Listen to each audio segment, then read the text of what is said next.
Assalamualaikum warahmatullahi wabarakatuh. Bismillah, alhamdulillah.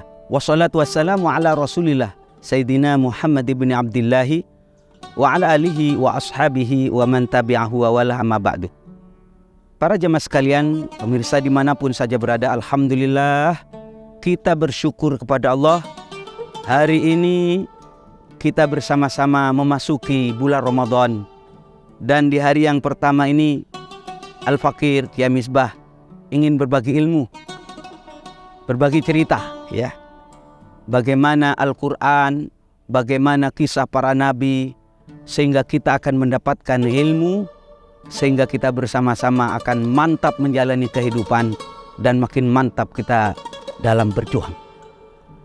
Saudara-saudara, kita tahu bahwa Nabi Muhammad SAW walaupun hatinya bersih, walaupun hatinya sudah dibersihkan oleh Allah dari segala penyakit dan kotoran, tapi Rasulullah masih mendapatkan pencerahan dari Allah dengan diceritakan para nabi, para rasul di hadapan Rasulullah. Saudara-saudara kaum muslimin wal muslimat, bahwa Nabi Adam alaihissalam, kita kenal Nabi Adam adalah nabi yang pertama dan menjadi bapak kita semua. Bapak dari segala bangsa, mau hitam, mau putih, mau kuning, mau legam, mau keriting, mau rambut lurus, berbagai suku bangsa di seluruh dunia ini. Bapak kita satu, yakni Nabi Adam alaihissalam. Maka dalam hal ini para jemaah sekalian, mari kita mempelajari sedikit siapa Nabi Adam alaihissalam. Nabi Adam diciptakan oleh Allah dari tanah. Kenapa saudara-saudara sekalian Allah menciptakan Nabi Adam? Misinya pertama kali disampaikan oleh Allah, Inni ja'ilun fil ardi khalifah.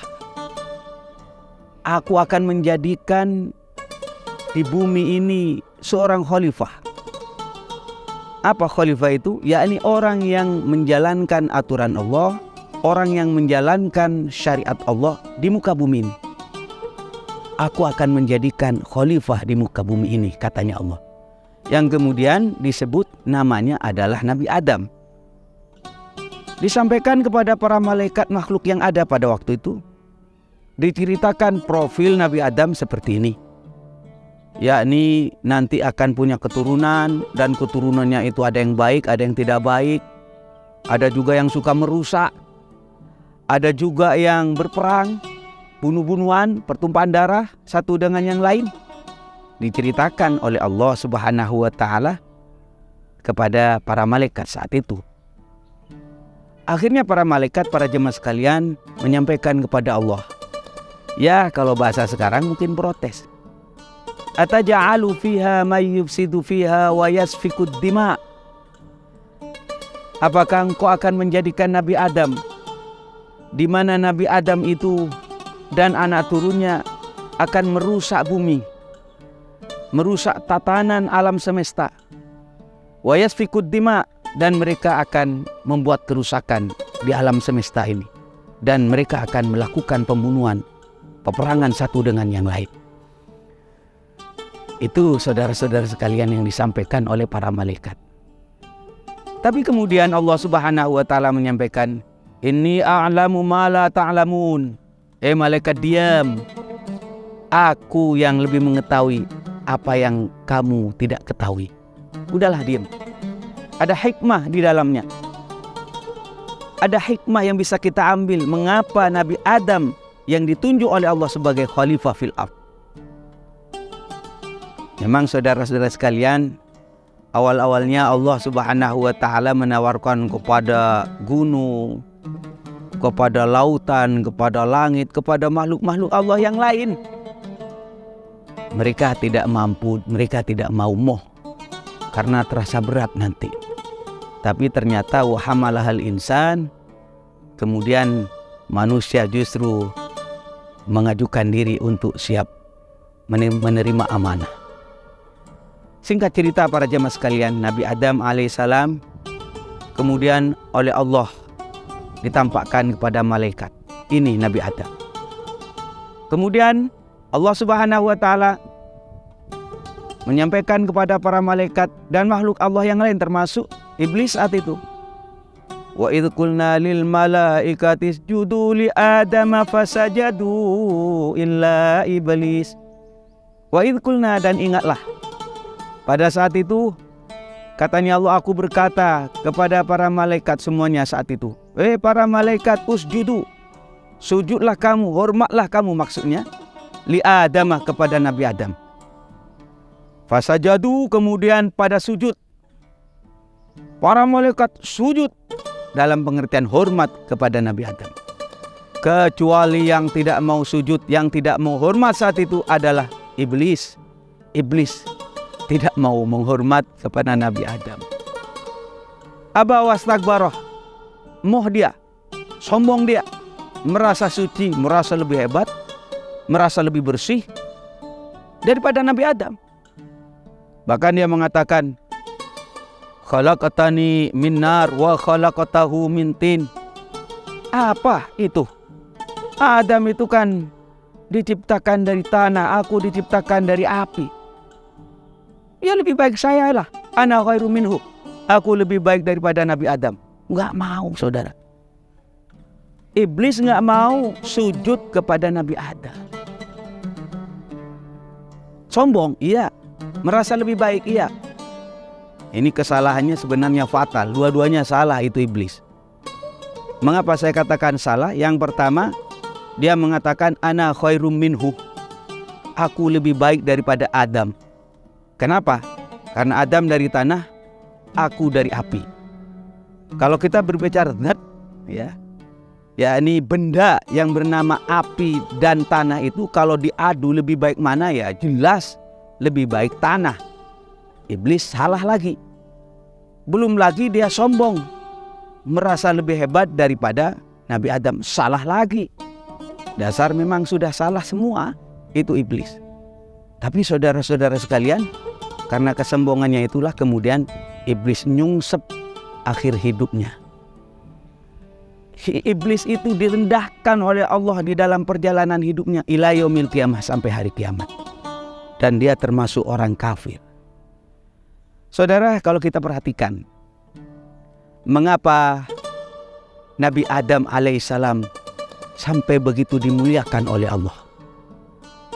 Maka jawabannya, Nabi Adam alaihissalam dimuliakan oleh Allah oleh sebab satu hal, yakni Nabi Adam diberi ilmu oleh Allah. Diberi ilmu oleh Allah. Disuruh sujud para malaikat, dan malaikat hormat semua kepada Nabi Adam. Karena apa? Karena Nabi Adam dikasih ilmu oleh Allah. Wa 'allama Adamal asma'a kullaha. Wa 'allama Adamal asma'. Dan Allah Subhanahu wa taala mengajarkan kepada Nabi Adam al-asma', semua nama-nama diajarkan kepada Nabi Adam. Subhanallah. Kemudian Nabi Adam menangkap ilmu tersebut yang kita kenal kemudian dengan ilmu wahbi. Ilmu memang anugerah dari Allah, nggak pakai sekolah, nggak pakai belajar. Ilmu laduni istilah anak pesantren. Wa 'allama Adamal asma'a kullaha thumma 'aradahum 'alal malaikah. Kemudian diceritakan kepada malaikat, ditampakkan kepada malaikat, disuguhkan, disodorkan kepada malaikat. Malaikat, ambiuni bi asma'i haula. Coba kamu sebutkan ilmu yang telah dinamakan, yang diperoleh oleh Nabi Adam. Coba ceritakan satu persatu. Ya malaikat langsung gak bisa jawab. Karena malaikat walaupun sudah suci, tidak pernah berbuat dosa, ilmunya dibatasi oleh Allah. Dan tugasnya dibatasi oleh Allah. Kalau waktunya sujud, ya sujud. Sampai ila yaumil qiyamah sujud terus, gak bakalan bangun. Maka kemudian para malaikat mengakui, qalu subhanaka la ilma lana illa ma 'allamtana innaka antal alimul hakim. Subhanaka, maha suci Engkau ya Allah. La ilma lana, tidak ada ilmu. Aku gak punya ilmu kecuali ilmu yang telah Kau ajarkan kepadaku. Mohon maaf ya Allah, mohon maaf. Itulah para jemaah sekalian, mengapa kemudian saya menganjurkan kepada kaum muslimin wal muslimat agar kita mencari ilmu tanpa batas. Minal mahdi ilal lahdi, mulai dari kita lahir digendong sama ibu kita sampai masuk ke liang lahat, kita tetap belajar. Kenapa? Karena dengan belajar kita akan mendapatkan ilmu, dengan ilmu kita akan mendapatkan kemuliaan.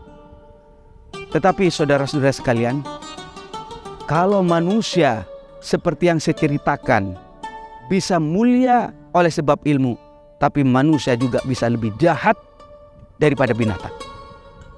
Manusia bisa lebih rendah daripada iblis. Kenapa? Lahum qulubun la ya'qiluna biha. Mereka punya hati tapi tidak pernah dibuat berpikir. Walahum a'yunun la yubsiruna biha. Mereka punya mata tapi tidak pernah digunakan. Walahum adhanun la yasma'una biha. Mereka punya telinga tapi tidak digunakan. Maka kalau sudah semacam ini, ilmu sudah tidak masuk, ulaika kal an'am, mereka seperti binatang, balhum adol, bahkan mereka lebih hina, lebih sesat, lebih bengis daripada binatang. Inilah hikmah yang bisa saya sampaikan tentang cerita bapak kita bersama, Nabiullah Adam alaihissalam. Mudah-mudahan ada guna dan manfaatnya.